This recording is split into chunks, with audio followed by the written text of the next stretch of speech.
the tide. I'm paralyzed, can't find the words, caught in the silence, nothing's heard. Wanna bounce to you, but my feet won't move. What do I do? What do I prove? When everything's crashing down, I'm lost, can't make a sound. Eyes wide open, but the world's gone dark.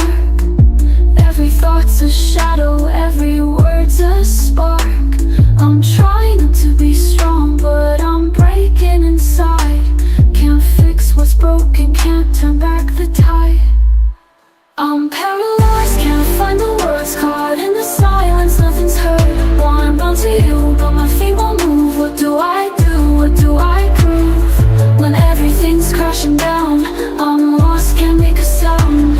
In the quiet, I'm screaming inside. In the dark, I'm searching for light, but I'm stuck in the middle, nowhere to go. Trying to be the strength you need, but I don't know.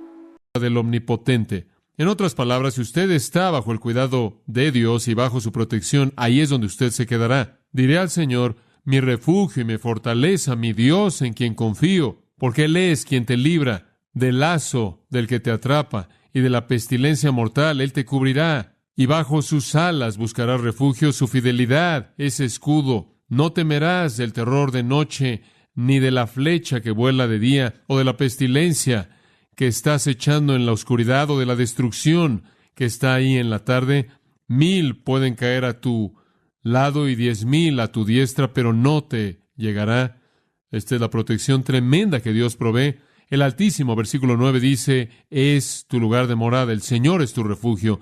Ninguna maldad te caerá, ninguna plaga se acercará a tu tienda. Él encargará a sus ángeles acerca de ti y te guardarán en todos tus caminos. Te llevarán en sus manos, no sea que te tropieces con tu pie en una piedra. Pisarás al león y a la cobra, al león joven y a la serpiente pisarás. Y Dios dice, debido a que Él me ha amado, por lo tanto yo lo libraré.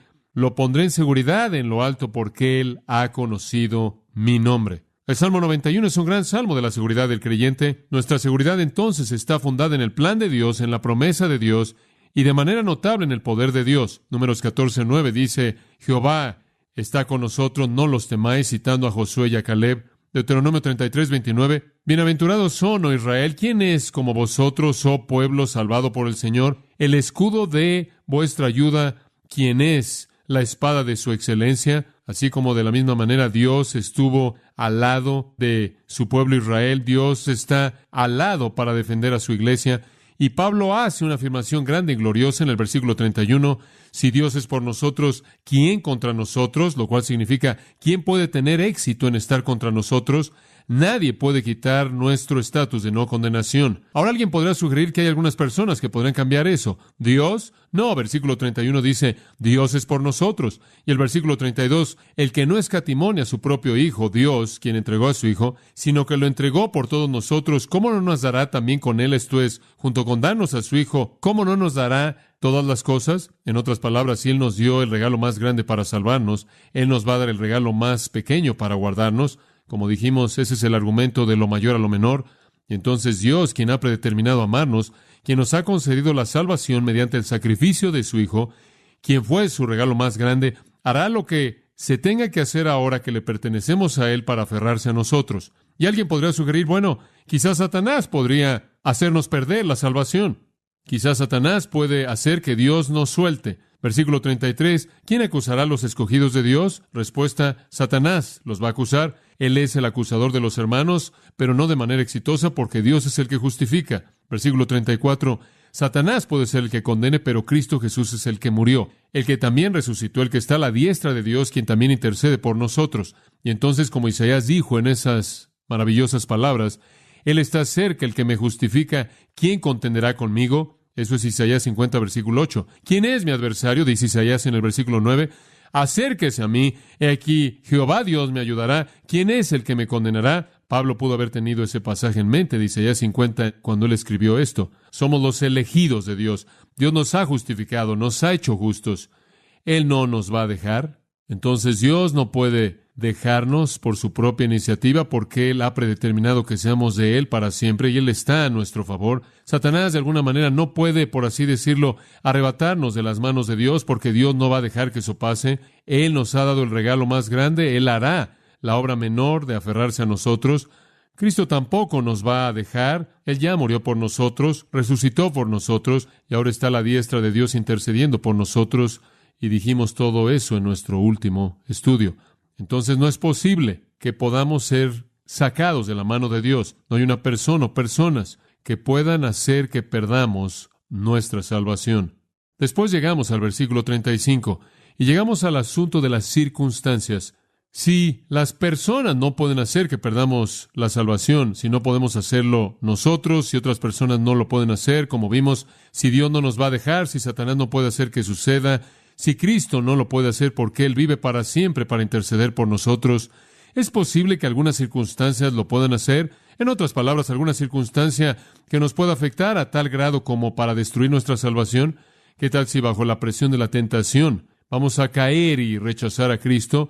¿Qué tal si bajo la presión de la tentación vamos a abandonar nuestra fe y vamos a sacarnos a nosotros mismos, por así decirlo? ¿Qué tal si el costo del discipulado es tan elevado y el precio que hay que pagar por seguir a Cristo es tan grande que ya no vamos a estar dispuestos a hacer eso? Bueno, eso nos está llevando a los versículos 35 al 37. ¿Quién nos separará del amor de Cristo? Nada fuera de nosotros, ninguna persona fuera de nosotros, ni Dios, ni Satanás, ni Cristo puede hacerlo. Pero ¿qué hay acerca de algo que nos suceda, que nos separe del amor de Cristo que está de nuestro lado? ¿Tribulación, o angustia, o persecución, o hambre, o desnudez, o peligro, o espada? Como está escrito, por causa de ti somos muertos todo el tiempo, somos contados como ovejas de matadero. Antes en todas estas cosas somos más que vencedores por medio de aquel que nos amó. ¿Qué es realmente la palabra apropiada con la que comienza el versículo 35? El contexto hace esto mejor que ¿quién? Aunque el griego podría traducirse de cualquiera de las dos maneras. ¿Podemos enfrentar la presión sin dejar a Cristo? Y Pablo dice, sí, absolutamente.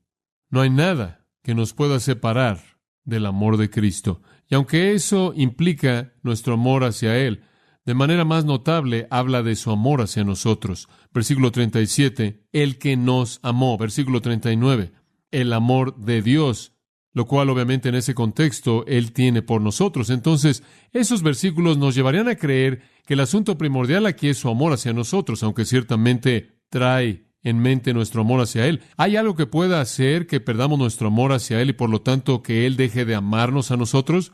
Bueno, la respuesta a eso podría venir de Juan 13. Escuche lo que dice en el versículo 1. Esta es una afirmación maravillosa, maravillosa. Juan 13:1 dice, la fiesta de la Pascua estaba a punto de llevarse a cabo y Jesús estaba muy consciente de que Él iba a morir. Y dice al final del versículo 1, habiendo amado a los suyos que estaban en el mundo, los amó hasta el fin. Él los amó, eistelos, los amó a lo máximo.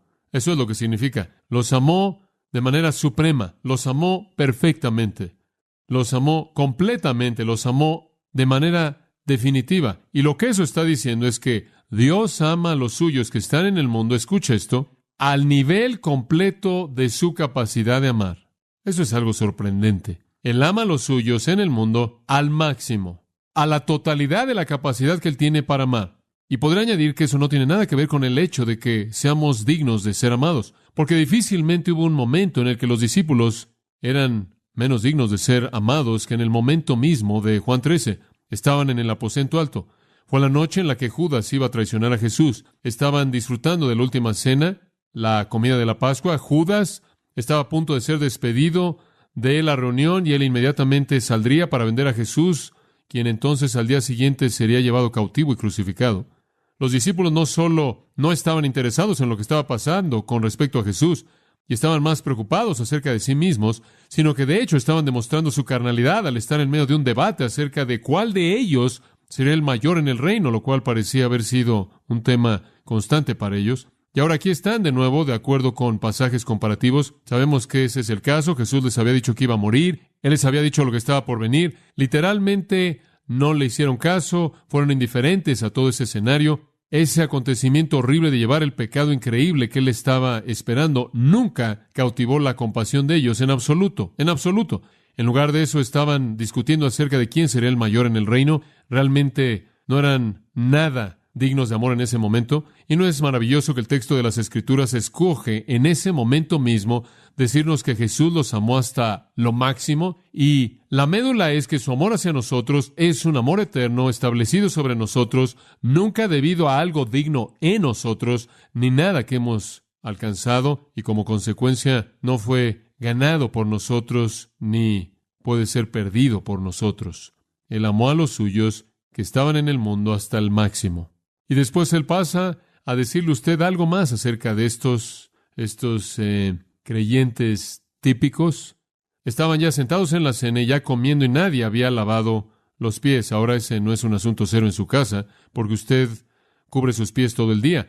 Es un asunto serio ahí, porque los caminos o eran lodosos o polvosos, nada estaba pavimentado, excepto algunas calles de piedra, pero solo eran ciertos lugares, y la mayoría de la gente caminaba sobre polvo todo el día. Usaban sandalias, y en una cena como esta, una comida de Pascua como esta, en la que pasaban horas juntos, y era más que sentarse en una silla, era reclinarse. Y si usted tenía su cabeza reclinada, usted tendía a reclinarse hacia los pies de alguien. La cortesía común indicaba que debía haber alguien que lavara los pies, y era el esclavo más bajo en la escala social quien tenía ese trabajo, y debido a que habían rentado el aposento alto, probablemente ningún esclavo venía incluido, y ninguno de los discípulos iba a ofrecerse como voluntario, debido a que todos estaban discutiendo acerca de quién iba a ser el mayor, y ninguno de ellos quería descalificarse a sí mismo de una consideración así al adoptar la función de un siervo. Estaban mostrando egoísmo, indiferencia y soberbia. Y Jesús mismo tuvo que levantarse, quitarse su prenda exterior, quedándose solo con su prenda interior, se puso una toalla en su cintura y él mismo llevó a cabo el trabajo sucio. Digo todo eso para decir que no hay nada que indique que eran dignos de ser amados en este momento, pero el amor de Dios no depende en cómo actuamos en alguna circunstancia dada en la vida. Es un amor interminable. En ese momento mismo, Él los amó hasta el máximo. Esto es simplemente una verdad profunda, profunda. Entonces la pregunta es, de regreso a Romanos, ¿hay algo que pueda separarnos de que Él nos ame hasta el máximo? Él nos ama al máximo nivel que es posible que pueda Él amar a su criatura. Él no puede amar a ninguna criatura más de lo que Él ama a los suyos. Eso es simplemente increíble. ¿Hay algo que pueda llegar a nuestras vidas y afectarnos de tal manera que nos haga perder ese amor? Bueno, la respuesta está aquí. ¿Tribulación? ¿Es angustia? ¿Es persecución o hambre o desnudez o peligro o espada? ¿Alguna de esas cosas lo van a hacer? Tribulación es de la palabra griega thlipsis, lo cual significa presión. Literalmente la palabra para presión. Dificultad exterior, podría ser daño corporal, acusación, rechazo. Y después la palabra angustia, realmente dos palabras, stenocoría, probablemente significa no dificultad externa, sino dificultad interna. Esta es una palabra interesante. Angustia significa ser colocado en un camino estrecho del cual no hay escape. Hay tentaciones que son tan inescapables, presiones exteriores o tentaciones interiores tan inescapables que simplemente no podemos mantener nuestra fe. Pueden llevarnos a colapsarnos de manera total, de tal manera que no hay manera de salir. ¿Qué hay acerca de la persecución? Diogmos. ¿Qué hay acerca del abuso por la causa de Cristo, que puede volverse algo muy cansado, físico, sufrimiento mental en manos de gente que rechaza a Cristo y que odia a Dios? ¿Puede eso romper la espalda de nuestra fe? ¿Qué hay acerca del hambre? Ni siquiera tener el alimento necesario, ser privados. ¿Qué hay acerca de la desnudez? Eso significa que usted no tiene nada de ropa, nada que usar. Usted está tan privado, usted es tan pobre, usted está tan empobrecido que no tiene nada de alimento, no tiene la ropa necesaria.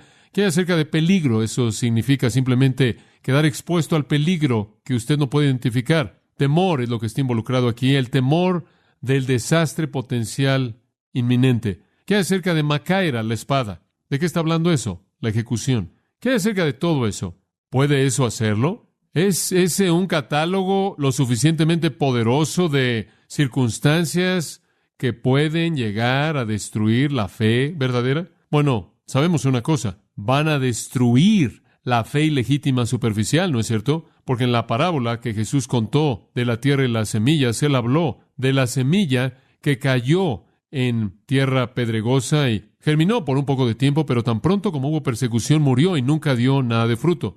Sabemos que la fe falsa puede ser destruida por la persecución. La fe falsa, según el resto de esa parábola, y del suelo con espinos, inclusive puede ser destruida simplemente por el amor del mundo, el amor de las riquezas, lo cual es una forma de tentación. Pero la pregunta es, ¿acaso la fe real verdadera, la salvación genuina, puede ser devastada por estas cosas? ¿Pueden llevarnos a dudar si somos realmente de Dios? ¿Pueden llevarnos al pecado? ¿Pueden llevarnos a rechazar a Jesucristo y al abandono de nuestra fe y la esperanza y confianza en Él? Bueno, esto no es teoría con Pablo, y sabemos eso también como cualquier otra persona, porque hemos estado en 2 Corintios por mucho tiempo. Esto no es teoría. Hágase usted la pregunta, ¿acaso Pablo sufrió presión externa todo el tiempo? ¿Sufrió presión interna? Sí. ¿Fue privado? Sí. ¿Fue atemorizado? Sí. ¿Sufrió persecución? Sí. ¿No tuvo comida? Sí. ¿Le faltó la ropa? ¿Estuvo en peligro de muerte? Sí. ¿Estaba enfrentando la ejecución? Sí. Entonces, no estamos hablando de la teoría aquí. Pablo literalmente le está dando a usted una lista de cosas paralelas. Escuche 2 Corintios de nuevo, hemos estado estudiándolo. 11, versículo 23, he estado en más trabajos, más encarcelamientos, golpeado sin número, en peligro de muerte 5 veces, he recibido de los judíos 39 azotes, 3 veces fui golpeado con varas, 1 vez fui apedreado, 3 veces fui náufrago, 1 noche y 1 día he estado en lo profundo, he estado en viajes frecuentemente y en peligros de ríos, ladrones, peligros de los de mi nación, peligros de los gentiles en la ciudad, en el desierto, en el mar, entre falsos hermanos. He estado en trabajo, dificultad, velando, en hambre, sed, sin alimento y ropa, y expuesto sin ropa. Lo he tenido todo y no estoy solo. Escucho a algunas otras personas que enfrentaron eso. Gedeón, Barak, Sansón, Jefte, Hebreos 11:32, David, Samuel, los profetas, quienes por fe conquistaron reinos, llevaron a cabo actos de justicia, obtuvieron promesas, taparon la boca de leones, apagaron el poder del fuego, escaparon del filo de la espada, de debilidad, se volvieron fuertes en guerra. Hicieron huir ejércitos, las mujeres recibieron de regreso a sus muertos por resurrección, otros fueron torturados, no aceptando su liberación, para que pudieran obtener una mejor resurrección.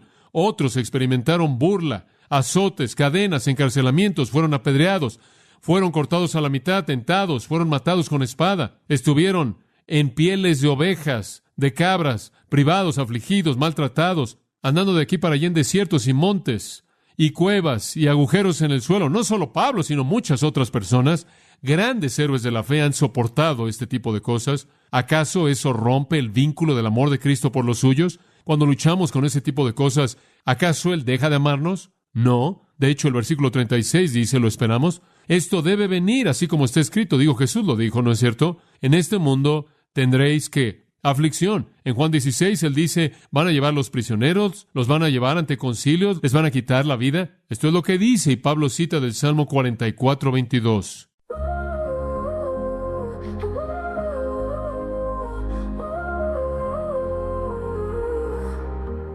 Morning kiss, soft and sweet, a new day's bliss, midnight bliss, underneath the moon, soft kiss. Hold me tight, in the dark you're my guiding light, can't resist. In your arms everything feels right. Ah, in every touch my heart ignites it new. My love, there's no more fight. You are a star in the world, you're the brightest spark, shining bright, illuminating every darkened night. In my heart, with you loves a work go on all the night. In your embrace I take flight. In your light I find my way. Every moment I want to stay. Whisper close, soft secrets that only we know. Feel the glow. In your presence time moves slow. Touch my soul. Your love's the fire that makes me whole. Let it shows. Together let our true selves unfold. Unhallowed, every whisper all our story told. In your eyes, my heart's been sold. You are a star in the world, you're the brightest.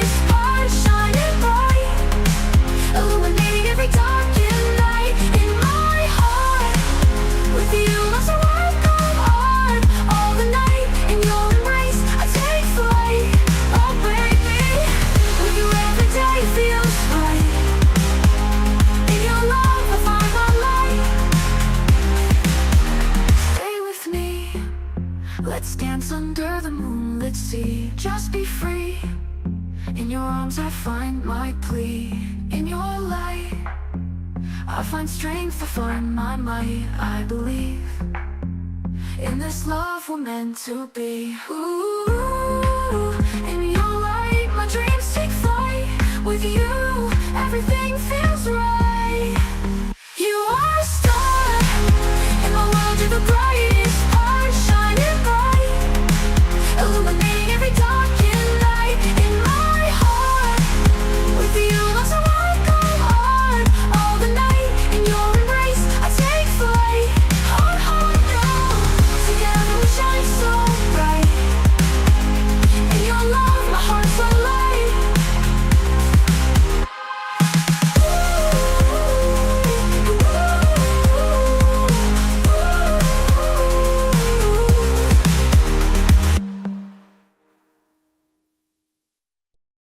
Por causa de ti somos muertos todo el tiempo. Somos contados como ovejas de matadero. Todos los santos han soportado eso. Eso no es sorprendente. Eso en cierta manera va de la mano con pertenecerle a Dios, porque el mundo que lo aborrece va a perseguir a los que son del Señor. Escuche las palabras de Jesús en Mateo 10, 37 al 39. El que ama a padre o madre más que a mí no es digno de mí. El que ama a hijo o hija más que a mí no es digno de mí. El que no toma su cruz y viene en pos de mí no es digno de mí. El que ha encontrado su vida la perderá, y el que ha perdido su vida por causa de mí la hallará. ¿Podría costarle a usted su familia? ¿Podría costarle su vida? Y todos los santos a lo largo de la historia han enfrentado, han soportado esto. Permítame decirle algo. Si eso lleva a alguien a rechazar a Cristo, nunca fueron de Él. Salieron de nosotros porque no eran de nosotros. Si hubieran sido de nosotros, habrían permanecido con nosotros. Pero salieron de nosotros para que se manifestase que no eran de nosotros. 1 Juan 2:19. Por causa de ti, de regreso al versículo 36, expresa una disposición. El pueblo de Dios por causa de Él. Los que son de Cristo por causa de Él están dispuestos a sufrir. Escuche Lucas 9:57. Conforme iban por el camino, alguien le dijo, te seguiré a donde quiera que vayas. Y Jesús le dijo, las zorras tienen hoyos, las aves del cielo tienen nidos, pero el Hijo del Hombre no tiene ningún lugar para reposar su cabeza. Eso es interesante, ¿no es cierto? Alguien viene, alguien que quiere ser discípulo y dice, oh, estoy impresionado contigo, te voy a seguir a donde quiera que vayas. Y Jesús no le dice, bueno, voy camino a un reino y gloria y poder y riquezas. Él dice, bueno, probablemente debería decirte, yo no tengo hogar, no te puedo ofrecer nada. Esto es realmente básico en el discipulado. Él nos ofrece en este mundo persecución, tribulación, sufrimiento, aislamiento. Somos la escoria en ese sentido. Es una disposición que los cristianos tienen. Una disposición a ir hasta la muerte. Escuche Mateo 16, versículo 24. Si alguno quiere venir en pos de mí, niéguese a sí mismo, tome su cruz y sígame, porque todo aquel que quiera salvar su vida la perderá, y el que pierda su vida por causa de mí la hallará. Usted viene a Cristo reconociendo un sacrificio, una disposición a sufrir. Cuando los cristianos verdaderos enfrentan cosas, no abandonan su salvación, es simplemente parte de ella. Los creyentes verdaderos perseveran. Es una gran verdad.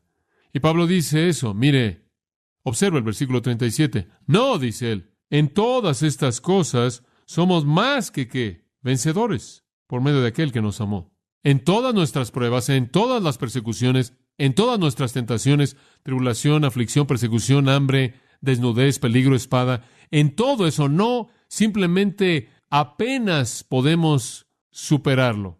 Somos triunfantes, somos victoriosos. La prueba opera para nuestro bien mayor, como hemos visto.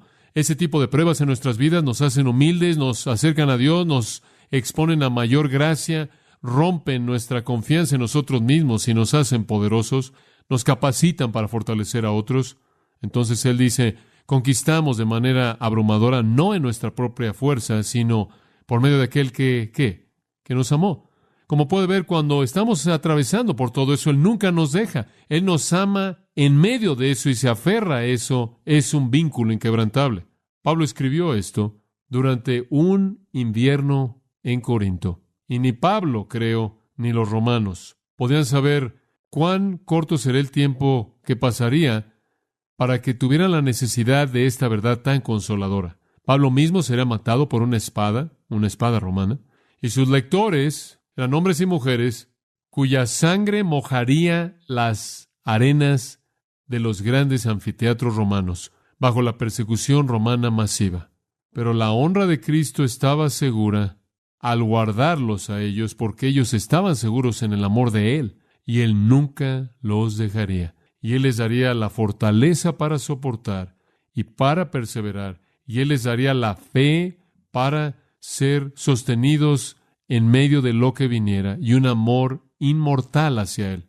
No necesitaban temer el morir, no necesitaban temer el ser masticados por bestias salvajes, no necesitaban temer el ser metidos en brea y después que se les dijera negar a Cristo o serían encendidos como antorchas en los jardines del César.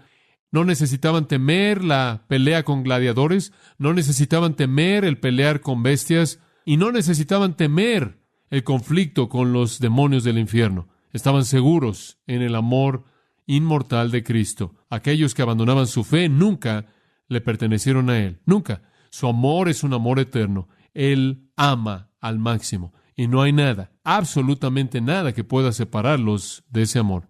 ¿Sabe una cosa? Me veo atraído a lo que es una ilustración increíble de este amor. Pasa Ezequiel 36. Ezequiel 36, un poco de comentario al margen aquí. Va a tomar unos momentos, pero es Ezequiel 16. No sé lo que dije la primera vez. Ezequiel 16.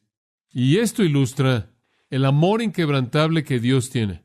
Este capítulo, por cierto, cuando estaba haciendo la serie del amor de Dios hace algunos años atrás, este capítulo fue uno de los más sorprendentes en esa serie. Este es un capítulo que muchos rabinos han prohibido que sea leído en las sinagogas. Es muy descriptivo y trágicamente deshonra a Israel. Y esa es la razón por la que los rabinos no han permitido que sea leído. Pero la palabra del Señor vino a Ezequiel cuando estaba ahí, junto al río Quebar, ya en la cautividad, y el Señor le estaba diciendo que él había sido deportado con uno de los primeros grupos, y Dios estaba a punto de destruir a Jerusalén y a Judá, y entonces en el versículo 3, el Señor habla y dice a Jerusalén, a través del profeta, tu origen, tu nacimiento es de la tierra de Canaán, tu padre. Usted recuerda que fue la tierra de el cananeo cuando los israelitas llegaron ahí y la conquistaron. Tu padre fue un amorreo, no tu padre genético, pero los que estuvieron antes en la tierra. Y tu madre una etea. Esas eran las naciones paganas que estuvieron ahí cuando Israel llegó. Y en cuanto a tu nacimiento, el día que naciste no fue cortado tu ombligo, ni fuiste lavada con aguas para limpiarte, ni salada con sal, ni fuiste envuelta con fajas. ¿Sabe usted lo que sucedió? ¿Sabe usted lo que pasaba? Un bebé nacía y simplemente alguien tomaba ese bebé sin limpiarlo. Le dejaban al bebé el cordón umbilical colgando de ese pequeño cuerpo y simplemente aventaron al bebé ahí en un campo abierto. Versículo 5, no hubo ojo que se compadeciese de ti para hacerte algo de esto, teniendo de ti misericordia, sino que fuiste arrojada sobre la faz del campo con menosprecio de tu vida en el día que naciste. El aborto era menos común en el mundo antiguo, pero arrojar a los bebés recién nacidos era muy común. Y cuando alguien no quería a ese niño, simplemente tomaban ese niño, lo arrancaban, por así decirlo, del vientre de su madre, lo dejaban en la condición en la que estaba y simplemente lo dejaban ahí en un montón de tierra. Ese fue Israel. Dios encontró a Israel como un bebé desechado, que estaba ahí en la tierra sin ser lavado, sin ropa. Versículo 6, cuando pasé y te vi ahí en tu sangre, te dije mientras que estabas en tu sangre, vive. Te dije mientras que estabas en tu sangre, vive. Eso es amor soberano. Esa es elección soberana. Dios simplemente encuentra a este rechazado sucio, le da vida puramente porque Él escogió hacerlo. Y te hice numeroso como plantas del campo. Y ahora vemos a Dios sustentando esta vida. Creciste, te hiciste alta, llegaste a la edad de los arreglos finos. Tus pechos fueron formados y tu cabello nació. Sin embargo, estabas desnuda y sin cubierta. Esta es como una pequeña niña que alcanza la edad de la pubertad y ya no es apropiado que ella esté sin ropa. Pasé y te vi aquí, estabas en tu tiempo de amor, eso es la pubertad. Entonces esparcí mi manto sobre ti, cubrí tu desnudez. Es ahora momento de vestirte. Y esto habla de las bendiciones maravillosas de Dios para Israel cuando Él los trajo, por así decirlo, cuando los sacó de la infancia y la esterilidad y la desnudez del desierto y los llevó a la tierra de Israel y vistió a Israel. Te bañé con agua, quité tu sangre de ti y al comienzo te ungí con aceite, te vestí con ropa entretejida y te puse sandalias en tus pies. Siempre quiero recordar a los que aman a los delfines de ese versículo, porque habla de marsopas. Y te vestí con lino fino y te cubrí con seda, te adorné con adornos, puse brazaletes en tu mano, es como Dios creando una hija y simplemente arreglándola. Te coloqué un anillo en tu nariz, aretes en tus oídos, y por cierto, ese no es como el anillo grande como un toro para que puedan jalarla por todos lados, sería un anillo pequeño en el lado. Fuiste adornada con oro y plata, tu vestido fue lino fino, seda y ropa bordada. Tú comiste harina fina, aceite y miel. Eras excesivamente hermosa y llegaste a la realeza. De hecho, la realeza de esa nación fue tan sorprendente que inclusive la reina de Seba vino a verla, ¿no es cierto? Esta es la historia de Dios creando Israel. Y salió tu renombre entre las naciones a causa de tu hermosura, porque era perfecta, a causa de mi hermosura que yo puse sobre ti, dice Jehová el Señor. Y Dios dice, yo hice todo eso. ¿Y qué tuvieron que hacer ellos? No era nada más que un infante sucio, inmundo, pequeño, que estaba en el polvo y sangre en medio de un campo. Y el versículo 15 es bastante interesante.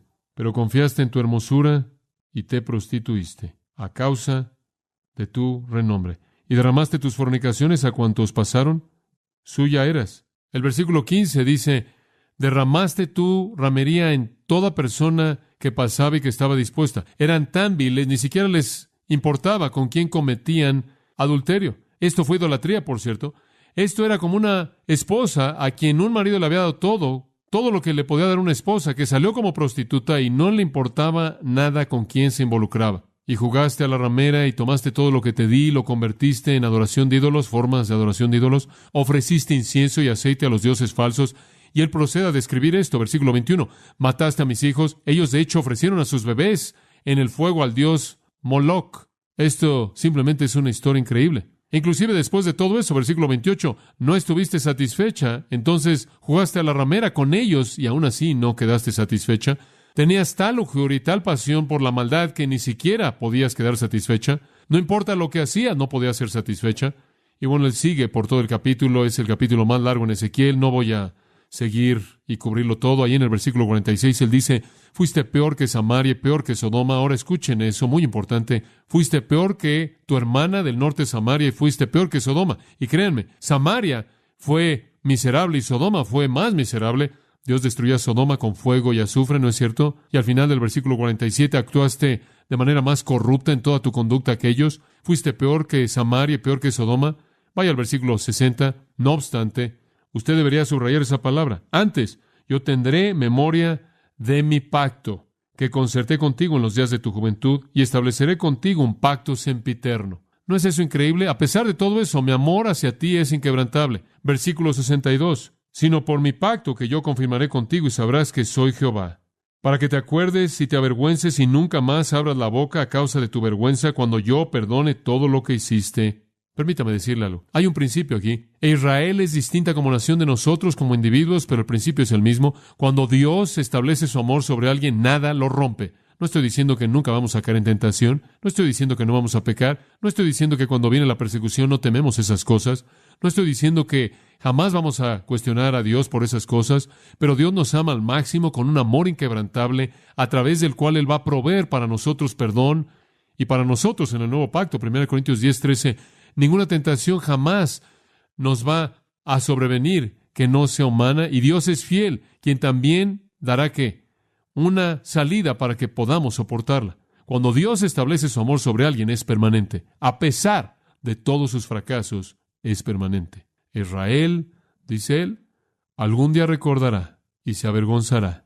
Y Zacarías dice que algún día Israel mirarán a aquel a quien traspasaron y llorarán por él como se llora por unigénito, y una fuente de bendición será abierta, una fuente de limpieza, e Israel será salva, porque Dios ha establecido su amor en esa nación, individuos en esa nación que constituyen a su pueblo especial. Bueno, de regreso a Romanos 8, eso fue tan solo un desvío de pensamiento. Entonces, ¿qué nos separará del amor de Cristo? Nada. En todas las cosas que vengan, conquistaremos de manera abrumadora a través de aquel que nos amó, porque su amor hacia nosotros nunca será quebrantado, y en ese amor Él provee una fe sustentadora. Nuestra fe no morirá. Podemos tener nuestros momentos de duda. Nuestra fe no morirá porque Él nos concede una fe que Él sustenta. Y entonces Él dice, al resumirlo en el versículo 38, por lo cual estoy seguro de que ni la muerte, ni la vida, ni ángeles, ni principados, ni potestades, ni lo presente, ni lo porvenir, Ni lo alto, ni lo profundo, ni ninguna otra cosa creada nos podrá separar del amor de Dios, que es en Cristo Jesús, Señor nuestro. Eso dice todo lo que podría decirse.